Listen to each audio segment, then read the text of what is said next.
My name is Mudra Lakshana. I am in second standard at Clash Atlin Junior College. நம்ம வந்து கிளி கோபுரம் பத்தி பார்க்க போறோம். நான் கிளி கோபுரம் போயிட்டு வந்து அங்க வந்து அருணகிரிநாதர் கதை உங்களுக்கு தெரியுமா? அருணகிரிநாதர் வந்து முதல்ல ஒரு சின்ன குழந்தையா பிறந்தார். அவருக்கு 3 வயசு வரைக்கும் பேச்சே வராதான். அப்புறம் வந்து 4 வயசுல பேசினாராம். அப்புறம் வந்து 4 வயசுல பேசும் போது அவர் வந்து ரொம்ப தொல்லை பண்ணாங்களாம் எல்லாருமே.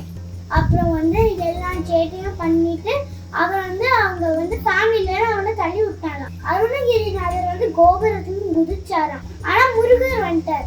முருகர் வந்து நீதான் என்னோட பாட்டுகள்லாம் பாட போறேன்னு சொன்னாராம். அதனால அவர் அவர் எனக்கு பாட்டு எனக்கு வராதுன்னு சொன்னாரு. அப்போ வந்து முருகர் வந்து அவர் நாக்குல ஓன்னு எழுதிட்டாராம். அப்புறம் முதல்ல பாட்டு பாடினாராம். அப்புறம் வந்து கொஞ்சம் வயசானதுக்கு அப்புறம் அவர் போதும் நிறுத்தினாராம். பாட்டு பாடினது போதும் நிறுத்தினதுக்கு அப்புறம் ராஜா இருப்பார். அப்புறம் திருப்பியும் திருவண்ணாமலைக்கு வந்தார். அப்புறம் வந்து அவங்க ஒரு ராஜா இருந்தாராம். அந்த ராஜா வந்து யார் சூப்பரா பாடுறாங்கன்னு பார்த்தாங்களாம்.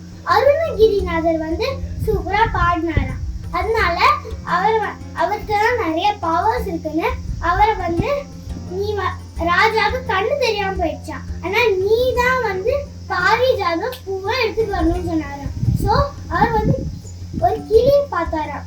கிளியோட நடைய அவர் எடுத்துட்டு அப்புறம் வந்து அவரோட நடைய அந்த கிளிக்கு வச்சுட்டு போயிட்டாராம். அங்க போய் எடுத்துட்டு வந்துட்டாராம். அப்புறம் ராஜாவுக்கு வந்து முன்னாடியே கண்ணு தெரிஞ்சு அவருக்கு எல்லாமே புரிஞ்சிருச்சான். புரிஞ்சதுக்கு அப்புறம் வந்து ராஜா வந்து கிளி இத அப்புறம் வந்து அந்த கிளி கோபுரத்துல மேல அருணகிரிநாதரோட நாடை இருக்கும்.